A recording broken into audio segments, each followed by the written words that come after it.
Titanic. E se o mar estivesse agitado? Junte-se à nossa comunidade e inscreva-se agora para explorar os segredos da Terra junto conosco. Sabe aquela sensação deliciosa de pegar o carro tarde da noite e encontrar a estrada completamente vazia? O asfalto parece um tapete novo.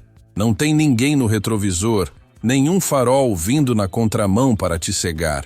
É um alívio físico quase imediato. Você solta os ombros que estavam tensos o dia todo, encosta a cabeça no banco, talvez até aumente um pouco o volume daquela música que você adora e pisa um pouco mais fundo, sentindo que tem o controle absoluto do mundo. É o cenário perfeito de paz e segurança, não é? Mas e se eu te dissesse, olhando nos seus olhos agora, que essa perfeição é a armadilha mais perigosa e mortal que pode acontecer com você? É exatamente aqui que a nossa história começa, transportando a sua mente para a noite gelada de 14 de abril de 1912. Esqueça as ondas gigantes que você viu nos filmes. O Atlântico Norte naquela noite não parecia água. Parecia um chão de mármore preto, sólido, imóvel, um espelho infinito que refletia apenas as estrelas e a arrogância humana. Não havia uma brisa para arrepiar a pele. Não havia uma ondulação para balançar o navio. Era a calmaria absoluta. Nós fomos treinados a vida inteira, pelos filmes de desastre e pelo nosso próprio instinto, a temer as tempestades, os raios e os trovões. Mas no caso do Titanic foi a paz. Foi esse silêncio sedutor e essa estabilidade perfeita que mataram 1.500 pessoas. A tese que vou te apresentar hoje é um paradoxo que vai explodir sua cabeça. Se o mar estivesse furioso, gritando e batendo naquela noite, o Titanic, muito provavelmente, nunca teria arranhado aquele gelo. Para quem acompanhou nosso papo anterior sobre a colisão frontal, viu como decisões tomadas em frações de segundos mudam destinos inteiros. Mas hoje, vamos dar um passo atrás e olhar para algo maior. Como o ambiente dita essas decisões. Isso me lembra uma situação que tenho certeza que você já viveu, ou no trabalho, ou num relacionamento. Sabe quando tudo parece estar bem demais? Ninguém está gritando, não tem brigas, o chefe não está reclamando, e você acha que está tudo em perfeita harmonia. É aquele falso silêncio. Você relaxa a guarda, acha que o jogo está ganho. Mas na verdade o problema está crescendo ali, invisível, nas entrelinhas, justamente porque não há ruído para te alertar. Quando a bomba estoura, um término repentino ou uma demissão surpresa, você fica em choque porque não ouviu nada antes. O Titanic naquela noite era exatamente como um cego caminhando num quarto desconhecido e totalmente silencioso. Se houvesse barulho, se houvesse ondas batendo, seria como se os móveis fizessem som, avisando onde estavam os obstáculos. O barulho das ondas teria desenhado o iceberg na escuridão. Mas o silêncio deixou o gigante cego. Nos próximos minutos, eu vou te guiar por 6 pontos cruciais que vão provar, sem sombra de dúvida, como uma tempestade teria sido a melhor amiga daqueles vigias desesperados, mas, numa ironia cruel do destino, teria sido a pior inimiga dos passageiros na hora do resgate. Prepare-se, porque o que você vai ouvir agora desafia toda a lógica que te ensinaram sobre segurança. Sabe, quando a gente para analisar a história do Titanic, é muito comum a nossa mente ir direto para o caos, para o barulho das sirenes, para a gritaria e para o desespero final. Mas a verdade, meu amigo, é que o grande vilão dessa tragédia, o verdadeiro assassino silencioso naquela noite, foi justamente a paz absoluta. É curioso e até um pouco assustador pensar nisso. Mas existe um conceito físico e visual que chamamos de fenômeno da água invisível. E foi exatamente isso que selou o destino daquelas 1.500 almas antes mesmo do primeiro grito de aviso ser dado. Para entender o tamanho desse mistério, você precisa se transportar para aquela noite de 14 de abril de 1912. O mar não estava apenas calmo. Ele estava, como dizem os velhos marinheiros, um verdadeiro mar de azeite. Não havia uma única ondulação. O oceano parecia um espelho negro e infinito.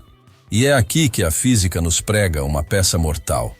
Sem a luz da lua para refletir na água, E principalmente, sem ondas quebrando contra a base dos objetos flutuantes, simplesmente não existe contraste visual. O iceberg, que na nossa cabeça é aquele bloco branco e brilhante de desenho animado, na realidade daquela noite sem estrelas no horizonte, era uma massa escura, úmida e fosca, camuflada perfeitamente num fundo igualmente preto. Era como tentar enxergar um buraco negro no meio do espaço sideral a olho nu. Pense comigo na espuma salvadora, que é um detalhe que passa despercebido pela maioria das pessoas. Quando o mar está agitado, as ondas batem com força contra qualquer obstáculo que encontram pela frente, seja um navio, uma boia ou, no caso, uma montanha de gelo. Esse choque da água cria aquela espuma branca, uma espécie de fosforescência natural que brilha e se destaca na escuridão. É a natureza acendendo um sinalizador, gritando: "Ei, tem algo aqui!" Mas naquela noite o Atlântico estava num silêncio sepulcral. A água apenas contornava o gelo suavemente, sem atrito, sem espuma, sem aviso. O iceberg estava lá, gigantesco e mortal, mas estava invisível, protegido pela calmaria. Frederick Fleet e Reginald Lee, os vigias que estavam lá em cima no cesto da gávea, estavam basicamente olhando para o nada, forçando a vista contra uma parede de escuridão, sem binóculos e sem nenhuma referência de luz. Eles não falharam por incompetência. Eles foram derrotados por uma ótica cruel. Para você sentir o peso disso na pele, vamos usar uma analogia bem prática, algo que talvez você já tenha vivido, ou pelo menos consegue imaginar com clareza. Imagine que você está dirigindo numa daquelas estradas vicinais, no interior, numa noite de breu total, sem lua e sem iluminação pública. Para piorar, seus faróis queimaram. Você está guiando apenas pelo instinto. De repente, uma vaca preta decide atravessar a pista e para bem no meio do asfalto escuro. Você não vai vê-la.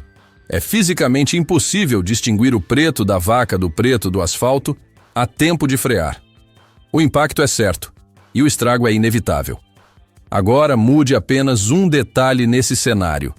Imagine que essa mesma vaca estivesse vestindo uma camiseta branca. Parece engraçado, eu sei, mas visualize isso. Essa camiseta branca representa a espuma da onda quebrando. Mesmo sem faróis, mesmo no escuro, aquele ponto branco contrastando com o fundo preto seria visível a quase 1 quilômetro de distância. Você veria o vulto, entenderia que algo estava errado e teria tempo de sobra para desviar com segurança, talvez até reclamando do susto, mas vivo. Foi exatamente essa camiseta branca que faltou ao Titanic. A grande ironia, e que serve como uma teoria dolorosa de aceitar, é o e se. E se o tempo estivesse ruim? E se estivesse ventando forte? Normalmente, associamos tempestades a perigo e naufrágio, não é? Fugimos do mau tempo. Mas neste caso específico, uma tempestade teria sido a salvação. Se o mar estivesse revolto, a base do iceberg estaria sendo açoitada pelas ondas, criando um colar de espuma branca e brilhante ao redor de todo o bloco de gelo. Frederick Fleet teria visto essa linha branca no horizonte muito antes. Especialistas calculam que essa visibilidade extra teria dado a eles cerca de 60 segundos a mais. Pode parecer pouco tempo para gente que vive na correria, mas para um navio daquele porte, 1 minuto é uma eternidade. Seria tempo suficiente para o oficial Murdoch ordenar a virada do leme e o navio passar raspando, talvez até arranhando a pintura, mas sem rasgar o casco e sem afundar. A calmaria sedutora foi a verdadeira armadilha. A natureza, com sua falta de ondas, escondeu o perigo até que fosse tarde demais, criando um cenário onde a tranquilidade externa mascarava uma ameaça brutal. É fascinante como a nossa percepção de segurança pode ser enganosa, não acha? Às vezes, o que parece ser o cenário perfeito para navegar tranquilamente é, na verdade, o ambiente ideal para o desastre se instalar sem ser notado. A falta de turbulência, a ausência daquele balanço que nos deixa alertas, fez com que o perigo se tornasse imperceptível, até o momento do impacto fatal. E falando em não perceber o perigo por estar tudo calmo demais, isso nos leva a pensar em como a mente humana reage quando tudo parece estar perfeitamente confortável e seguro, Quando o ambiente não nos dá nenhum motivo para sentir medo, criando uma falsa sensação de invencibilidade que pode custar muito caro. Vamos mergulhar agora numa questão que mexe com a cabeça da gente, porque ela fala muito sobre a natureza humana e como o nosso cérebro nos trai quando estamos nos sentindo bem demais. Se o mar calmo cegou os vigias do lado de fora, lá dentro, no calor dos salões de primeira classe e nos corredores movimentados da terceira, essa mesma calmaria agiu como uma anestesia mental, um verdadeiro sonífero para o instinto de sobrevivência de milhares de pessoas. Existe um conceito que gosto de chamar de alarme silencioso, e foi exatamente isso que aconteceu naquela madrugada. Pense comigo, quando imaginamos um acidente de carro ou de avião, a primeira coisa que vem à mente é o impacto violento, o tranco, o corpo sendo jogado para frente, o barulho de metal retorcendo. É esse impacto físico que aciona instantaneamente o nosso modo de luta ou fuga. A adrenalina dispara, o coração bombeia sangue para as pernas, e você sabe, sem sombra de dúvida, que precisa sair dali agora. Mas no Titanic, meu amigo, a história foi cruelmente diferente. O navio era tão maciço, tão estável, e o mar estava tão plano, que o impacto com o iceberg foi sentido pela maioria das pessoas apenas como uma vibração distante, um tremor sutil, como se o navio tivesse passado por cima de um banco de areia ou soltado uma pá da hélice. Ninguém foi jogado do beliche. Nenhum copo de cristal caiu das mesas de jantar. E é aí que mora o perigo mortal. Para você entender a gravidade dessa armadilha psicológica, quero que você faça um exercício de imaginação e se coloque numa situação bem cotidiana. Sabe aquele dia de inverno, chuvoso, frio lá fora, e você está na sua cama, debaixo de um edredom pesado e quente? O despertador toca. Você sabe que tem que levantar, sabe que tem compromisso, mas o conforto é tão avassalador, a cama é tão macia e o ambiente tão acolhedor que o seu cérebro começa a negociar com a realidade. Só mais 5 minutinhos, você diz. Você ignora o alerta, você ignora a hora, porque a sensação física de bem-estar supera a noção racional de responsabilidade. Foi exatamente isso que a calmaria do mar fez com a tripulação e os passageiros. Eles estavam num palácio flutuante, iluminado, aquecido, com música tocando e comida boa, enquanto lá fora era o abismo gelado. O conforto gerou uma complacência coletiva. O ser humano, por natureza, tem muita dificuldade em acreditar que está em perigo mortal, quando tudo ao redor dele respira tranquilidade e luxo. Eles dormiram no ponto, não por preguiça, mas porque o ambiente não lhes deu nenhum motivo sensorial para sentir medo.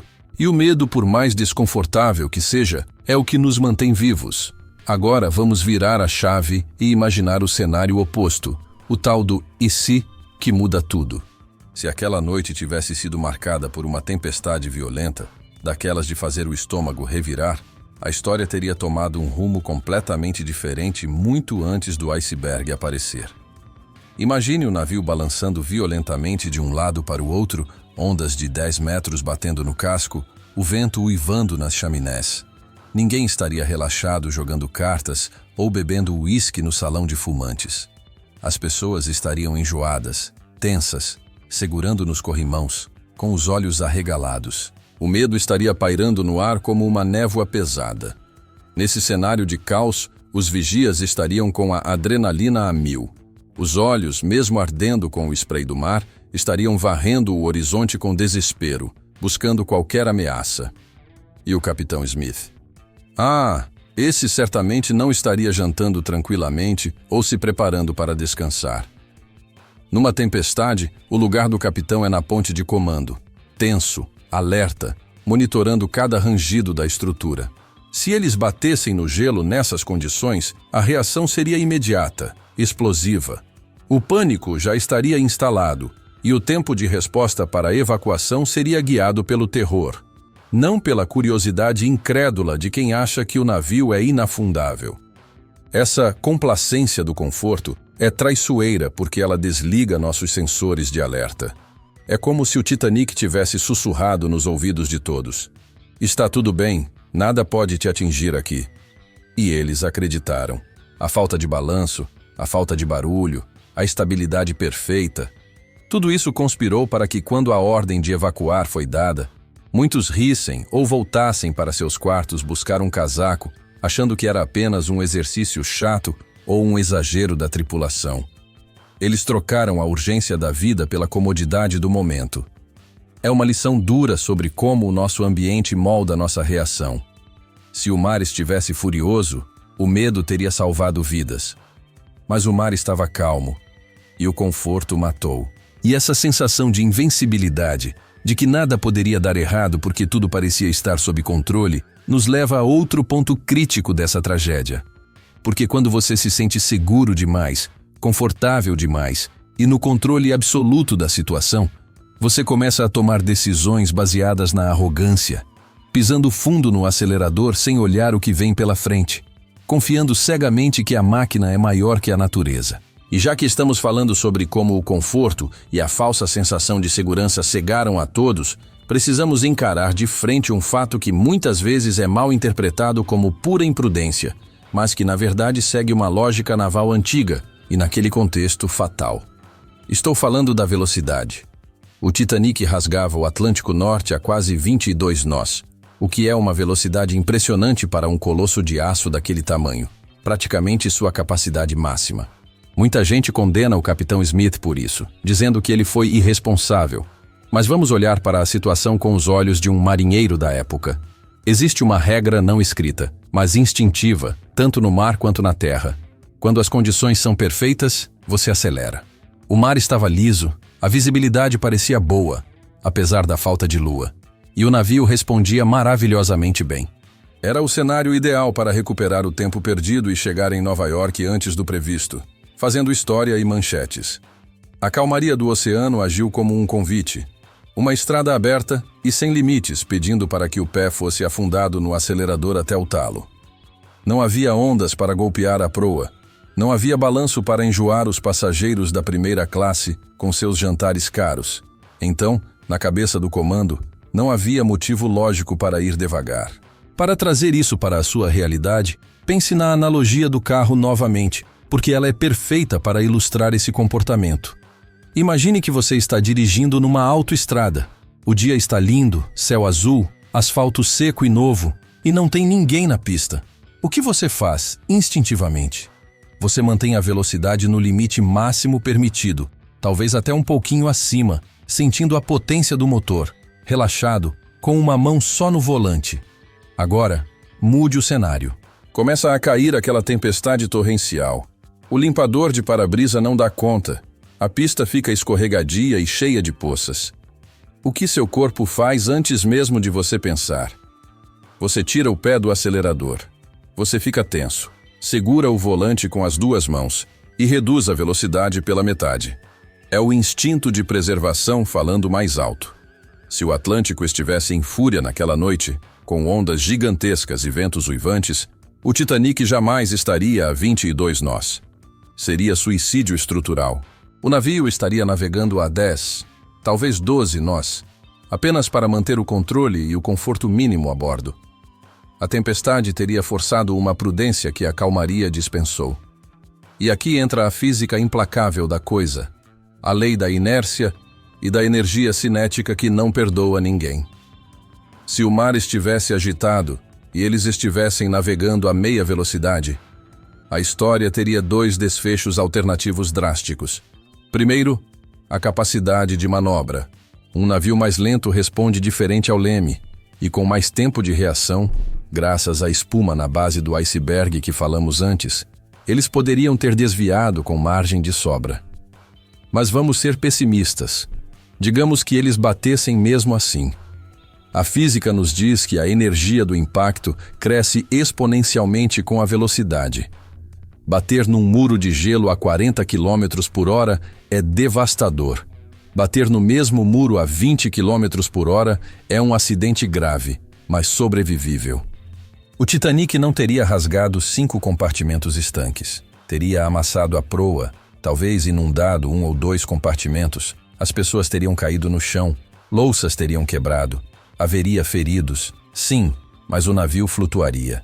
Ele chegaria a Nova York mancando, com o nariz quebrado, mas chegaria. Foi a velocidade da arrogância, alimentada por um mar sedutoramente calmo, que transformou um incidente potencial em uma catástrofe total. A natureza deu a eles a pista de corrida perfeita, e eles correram direto para o muro. É trágico pensar que a suavidade da viagem foi o que permitiu que a força do impacto fosse tão brutal. Se tivessem enfrentado dificuldades no caminho, se tivessem lutado contra as ondas, teriam chegado atrasados, mas vivos. A facilidade do trajeto muitas vezes nos faz esquecer a fragilidade do veículo que estamos pilotando. Mas agora, meu amigo, prepare-se, porque a nossa linha de raciocínio vai sofrer uma reviravolta cruel. Até agora, construímos a ideia de que a tempestade seria a salvadora, o milagre que evitaria o acidente. Mas o destino tem um senso de humor macabro, porque se o acidente tivesse acontecido mesmo com o mar agitado, se o impossível acontecesse e o navio afundasse no meio de uma tempestade, o que viria a seguir transformaria aquela noite num pesadelo ainda pior, onde a esperança de salvação seria matematicamente impossível. Até agora, construímos juntos um raciocínio onde a tempestade seria a grande salvadora, a intervenção divina que teria evitado o encontro fatal com o iceberg. Mas a vida, meu amigo, raramente é preto no branco, e o destino tem um jeito muito peculiar e cruel de operar. Aqui entra a virada narrativa, o verdadeiro plot twist dessa história que dá um nó no estômago. Vamos imaginar que, por uma fatalidade qualquer, o Titanic tivesse batido no gelo mesmo com o mar agitado, ou que a tempestade tivesse chegado logo após o impacto. O que parecia ser a solução mágica se transformaria, num piscar de olhos, na sentença de morte absoluta para cada alma a bordo. A calmaria do mar, que foi a vilã silenciosa que camuflou o iceberg, de repente muda de papel e se torna a única razão pela qual mais de 700 pessoas conseguiram ver o sol nascer no dia seguinte. É uma dualidade perturbadora. A mesma condição que causou o acidente foi a única coisa que permitiu o resgate. Para você visualizar o tamanho desse pesadelo, precisamos falar sobre a mecânica bruta de baixar um bote salva-vidas em 1912. Estamos falando de botes de madeira, pesados, desajeitados, suspensos por cordas e roldanas manuais, os chamados turcos, a uma altura vertiginosa de 20 metros acima da linha d'água. Num mar calmo, como o que eles tiveram, já foi uma operação caótica, cheia de medo, hesitação e erros, com botes descendo tortos e quase virando. Agora, coloque nesse cenário ondas de 4, 5 ou 10 metros de altura e o navio balançando violentamente de um lado para o outro. Tentar baixar um bote nessas condições deixa de ser uma operação de resgate e vira uma execução. A física do pêndulo entra em ação com uma força devastadora. O bote, suspenso pelas cordas, não desceria em linha reta. Ele balançaria loucamente no ar, afastando-se metros do casco e depois voltando com uma força brutal, esmagando-se contra as placas de aço do navio como se fosse feito de papel. Imagine a cena dantesca. Mulheres e crianças tentando entrar num barquinho de madeira que está oscilando violentamente, batendo contra o convés, enquanto o vento uiva e o spray gelado do mar cega a todos. Seria como tentar acertar uma linha no buraco de uma agulha enquanto você está andando numa montanha russa no escuro. É uma tarefa impossível. Se o mar estivesse revolto, os botes teriam sido destruídos antes mesmo de tocarem a água, ou teriam virado assim que atingissem as cristas das ondas, despejando seus ocupantes nas águas congelantes instantaneamente. Aquelas 700 pessoas que sobreviveram nos botes provavelmente não estariam lá para contar a história. O Titanic teria se tornado um túmulo sem sobreviventes.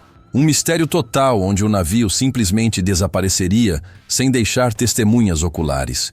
E mesmo se alguém conseguisse chegar à água vivo, o navio de resgate, o Carpathia, teria uma dificuldade imensa para localizar cabeças minúsculas flutuando entre ondas gigantescas e espuma. Essa é a ironia suprema e amarga daquela noite.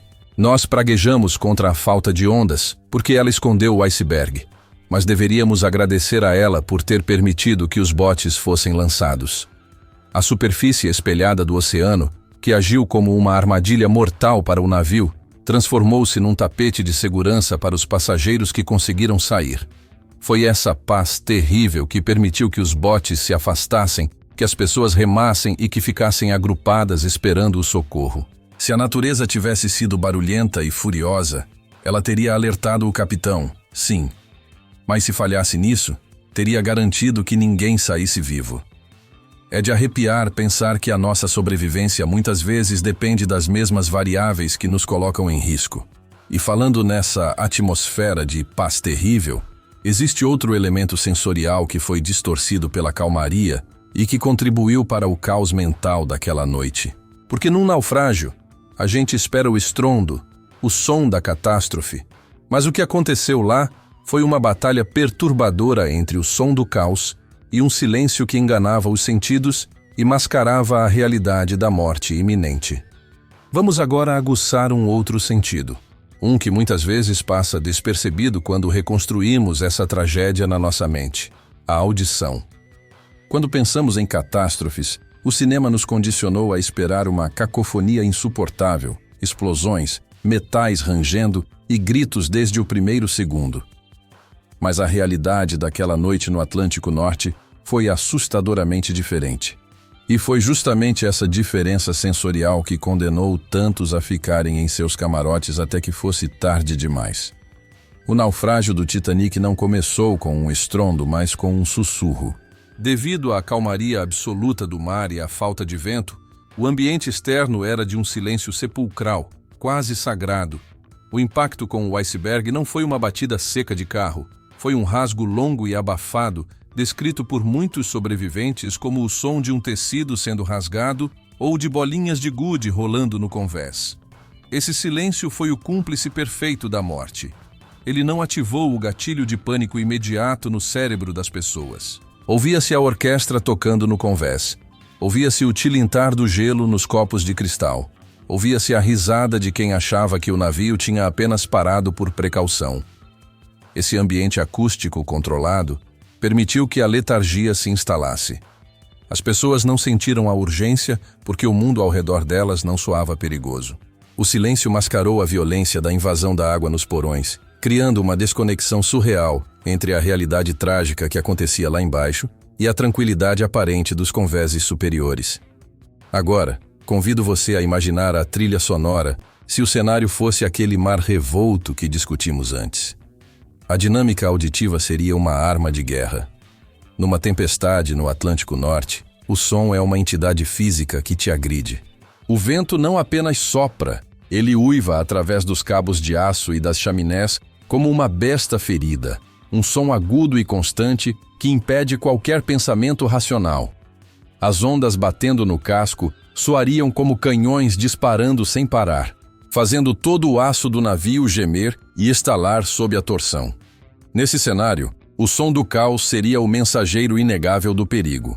Ninguém conseguiria manter uma conversa civilizada no convés. A orquestra jamais teria tocado porque ninguém ouviria uma nota sequer, e as ordens dos oficiais teriam que ser gritadas ao pé do ouvido, lutando contra o rugido da natureza. Esse barulho ensurdecedor teria eliminado qualquer dúvida ou hesitação. O pânico seria sonoro, imediato e visceral. Você não precisa de um aviso do capitão quando o próprio oceano está gritando que você vai morrer. O medo gerado pelo som teria expulsado as pessoas de suas camas muito mais rápido, teria acabado com a complacência dos jantares e teria injetado uma dose de adrenalina brutal na veia de cada passageiro, preparando-os para a luta pela sobrevivência ao invés de deixá-los na ignorância silenciosa. Essa reflexão nos leva a uma conclusão perturbadora sobre a natureza humana. Muitas vezes, o silêncio é muito mais aterrorizante e letal do que o barulho. O barulho nos acorda, nos alerta, nos prepara. O silêncio nos nina, nos engana e nos convence de que está tudo bem, mesmo quando o chão está desaparecendo sob nossos pés. Foi o silêncio que permitiu que cavalheiros terminassem seus charutos e suas bebidas calmamente, sem entender que aqueles eram os últimos minutos de suas vidas.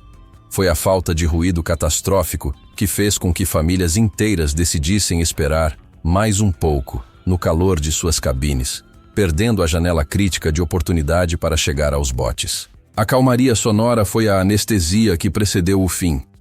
É uma lição profunda sobre como confiamos nos nossos sentidos para medir o risco e como a ausência de sinais óbvios de perigo é, muitas vezes, o perigo real. E é exatamente aqui, nessa interseção entre pequenas variáveis, um mar sem ondas, uma noite sem lua, um silêncio enganoso, que a gente começa a perceber como a vida é frágil e governada por detalhes minúsculos.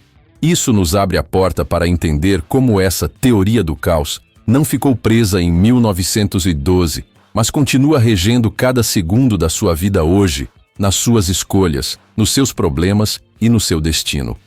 E agora, meu amigo, a gente precisa pegar toda essa aula de história, meteorologia e física e trazer para o chão da sua sala, para a realidade do seu dia a dia, porque o Titanic não é apenas um navio que afundou há mais de um século. Ele é a maior metáfora que existe sobre a fragilidade dos nossos planos diante do acaso. Estamos falando aqui da teoria do caos pura e aplicada. Pense na loucura que é isso. Se a temperatura da água estivesse 1 grau mais quente naquele ano, o iceberg teria derretido antes de chegar à rota do navio. Se a lua estivesse cheia, eles teriam visto o gelo. Se o vento estivesse soprando, a espuma teria avisado. São variáveis minúsculas, detalhes que a gente nem coloca na ponta do lápis, que definiram a vida e a morte de milhares de pessoas.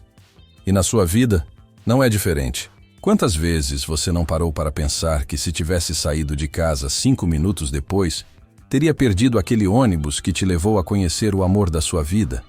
Ou se tivesse virado na rua de cima, teria evitado um acidente? Somos barcos pequenos navegando num oceano de variáveis que não controlamos. E essa consciência deve nos trazer uma humildade tremenda. Não para nos deixar com medo, mas para nos deixar atentos, entendendo que o controle que achamos que temos é, na verdade, uma ilusão, tão frágil quanto o casco daquele navio. Mas a lição mais poderosa que quero que você leve desse desastre para a sua segunda-feira de manhã é sobre a nossa relação com os problemas. Nós passamos a vida inteira rezando por um mar calmo. Nós pedimos aos céus para que não tenhamos ondas no nosso caminho. Chamamos essas ondas de boletos atrasados, de brigas no relacionamento, de pressão no trabalho, de doenças na família. Nós odiamos a turbulência. Mas olhando para o Titanic, a gente entende uma verdade dolorosa e libertadora. São as ondas que salvam. São as turbulências, os problemas e os desafios que agem como aquela espuma branca na base do iceberg, nos mostrando onde está o perigo. Quando a vida te bate, quando as coisas ficam difíceis e o mar fica agitado, você entra em estado de alerta. Você segura firme no leme, você presta atenção em cada detalhe, você amadurece, você fica esperto. O medo e a dificuldade nos mantêm vivos e em constante evolução. É no meio da tempestade que a gente descobre a nossa força real, que a gente aprende a manobrar e a sobreviver. Por outro lado, tenha muito cuidado com a calmaria excessiva. Tenha medo de quando tudo estiver dando certo demais, fácil demais, confortável demais. A zona de conforto é o equivalente moderno daquele mar de azeite de 1912. É nela que você relaxa. É nela que você acha que já sabe de tudo, que é inafundável, que não precisa mais se esforçar ou aprender. É na calmaria que a gente para de olhar para o horizonte e começa a olhar para o próprio umbigo. E é exatamente nesse momento de distração, quando você está acelerando na velocidade máxima porque acha que a estrada está livre, que a vida coloca um iceberg silencioso e invisível na sua frente. O baque, quando vem na calmaria, é fatal porque te pega desprevenido. Então, da próxima vez que a vida te mandar uma tempestade, não reclame. Agradeça pelo aviso. Agradeça pela oportunidade de ver o perigo e desviar. As ondas da sua vida não estão lá para te afundar. Elas estão lá para te mostrar que você precisa mudar a rota antes que seja tarde demais. Chegamos ao fim desta análise e quando olhamos para trás, para todas as peças desse quebra-cabeça que montamos juntos, somos forçados a encarar uma verdade que soa quase como uma poesia trágica. O Titanic, o maior feito da engenharia de sua época, não foi derrotado por um monstro marinho ou por uma tempestade apocalíptica de raios e trovões. Ele foi vítima do que podemos chamar de uma tempestade perfeita, ao contrário, uma tempestade feita de silêncio, de quietude e de uma paz absoluta. A natureza, com toda a sua sabedoria indiferente, pregou uma peça monumental na humanidade naquela noite. Ela usou a escuridão e a calmaria como um véu para esconder o iceberg, cegando os olhos daqueles que deveriam proteger o navio. Mas, num ato de equilíbrio cósmico, ofereceu essa mesma suavidade nas águas para permitir que os botes de madeira tocassem o oceano sem virar. Foi uma troca cruel, um pacto não assinado. A calmaria condenou o gigante de aço à morte certa no fundo do Atlântico, mas foi a única coisa que estendeu a mão para salvar as 700 vidas que conseguiram escapar. Se o mar tivesse sido violento, o navio talvez nunca tivesse batido, mas se batesse, ninguém teria sobrevivido. É uma dualidade que nos deixa humildes diante das forças que não controlamos. Isso nos leva a uma reflexão final que eu quero que você guarde no fundo do seu coração e leve para a sua vida pessoal, para os seus negócios e para os seus relacionamentos. Nós passamos a vida inteira rezando por mares calmos. Nós pedimos a Deus para que o caminho seja fácil, para que não haja obstáculos, para que a estrada seja uma reta infinita e tranquila. Mas a história do Titanic nos ensina, da maneira mais dura possível, que são os mares agitados que nos ensinam a pilotar o barco de verdade. O Titanic não afundou apenas por causa de um bloco de gelo. Ele afundou porque tudo estava perfeito demais. A perfeição do ambiente gerou a imperfeição da resposta humana. A facilidade nos deixa fracos, a falta de desafios nos deixa cegos, e o conforto excessivo é o lugar onde os maiores desastres são gestados silenciosamente. A turbulência que você tanto reclama hoje, o problema que está tirando o seu sono, pode ser justamente a espuma na base do iceberg, que está te avisando do perigo e te obrigando a mudar a rota para te salvar de algo muito pior lá na frente. Agora, eu quero jogar a bola para você, porque essa conversa não termina aqui. Eu te pergunto com toda a sinceridade: na sua vida, você prefere a verdade feia, aquele mar agitado que te dá medo, mas te mantém alerta e vivo? Ou você prefere a mentira bonita, aquele mar calmo e sedutor que te conforta enquanto esconde um perigo mortal logo à frente? Me conta aqui nos comentários uma situação onde o conforto te atrapalhou, onde você achou que estava tudo ganho e acabou sendo pego de surpresa. Quero ler a sua história.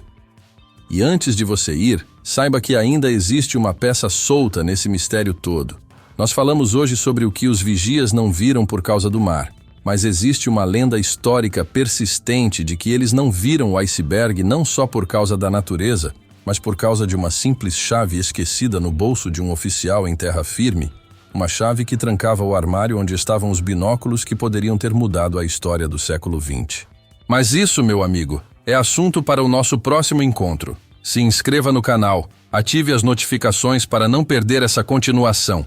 E lembre-se, desconfie sempre da calmaria.